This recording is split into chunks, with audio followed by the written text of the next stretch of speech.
the church here that can seem a little bit schizophrenic. You see, we come in this morning, this Palm Sunday, and we join together in festivity and excitement, gathering together as a community, looking around to see who has processed out on the streets, waving their palm branches, shouting Hosanna, singing the psalms. Josh leads us playing the guitar as we are gathered, following this cross, this witness in our neighborhood. Excitement and wonder.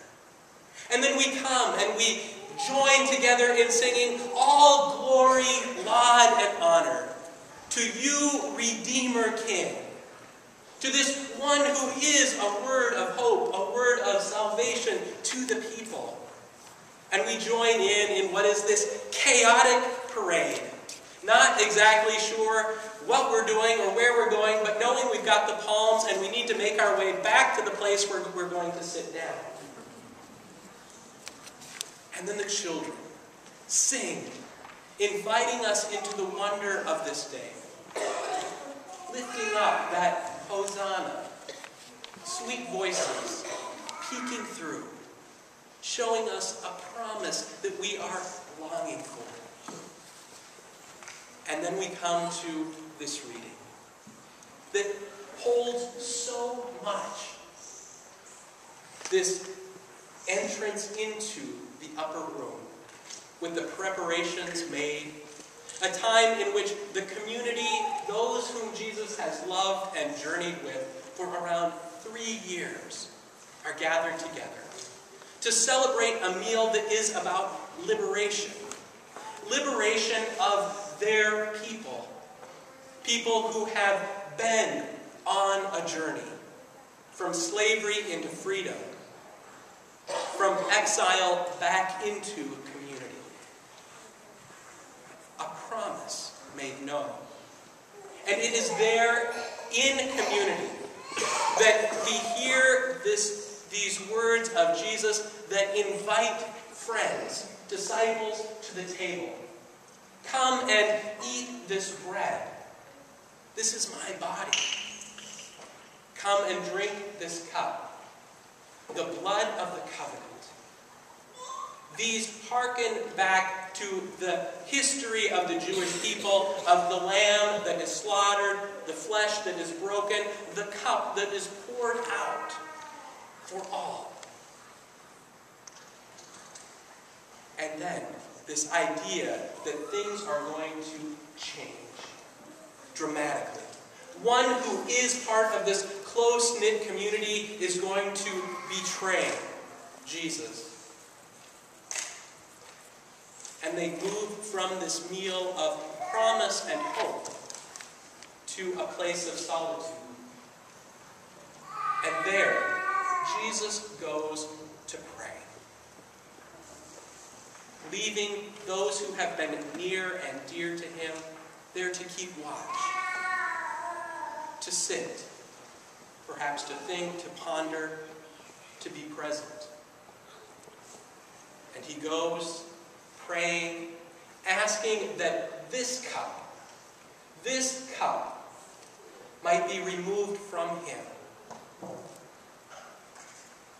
But not his will, but God who is his parent, Abba, Father, that one with whom he is intimately connected and known. And we know now that the disciples can't keep awake. 3 times he comes back.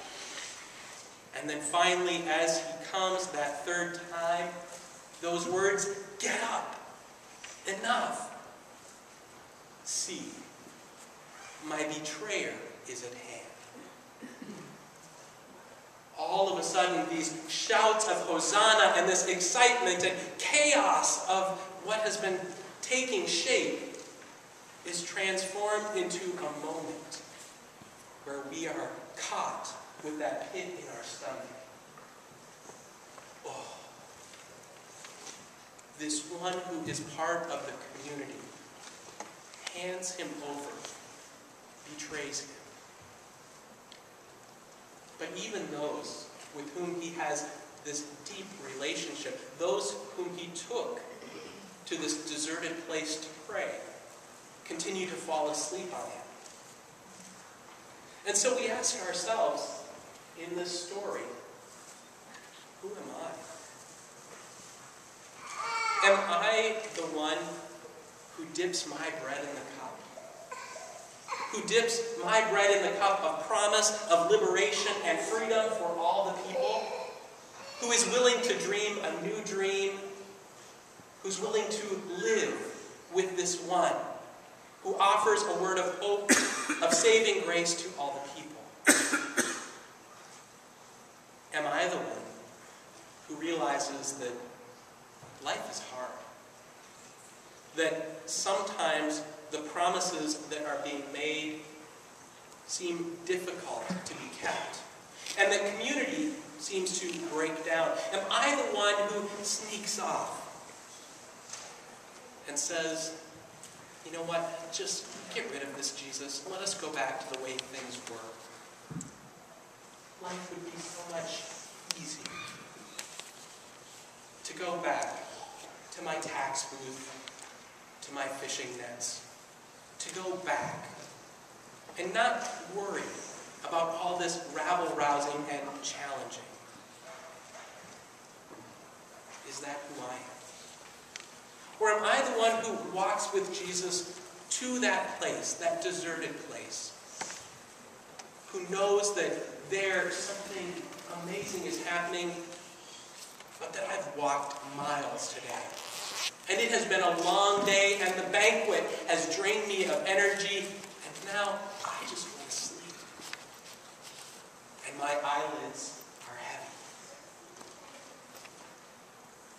And so when Jesus goes away to pray, I put my head down, thinking it's going to be a little while. But that quick nap is just what I need. Is that me? We are continually invited into the story of the disciples, of the faithful, and asked to imagine where we fit. Where we fit in following this one who brings new life. And yet, there is one chastised, who perhaps can be the way for us to rethink ourselves. At the very beginning of this reading, there is a woman. She comes to an unclean house, the house of a leper. And she comes with expensive ointment and takes it off. She cracks the jar, takes off the lid, and pours it over Jesus' head. She prepares him, he says. I don't think she understands that that's what she's doing. She's coming to celebrate, to honor, to say, you are the one who has done so much for me and for my people. And we are told that wherever this story is shared, that she will be remembered. That the story will be lifted up, and there will be a remembrance of her. This one who prepares for what is to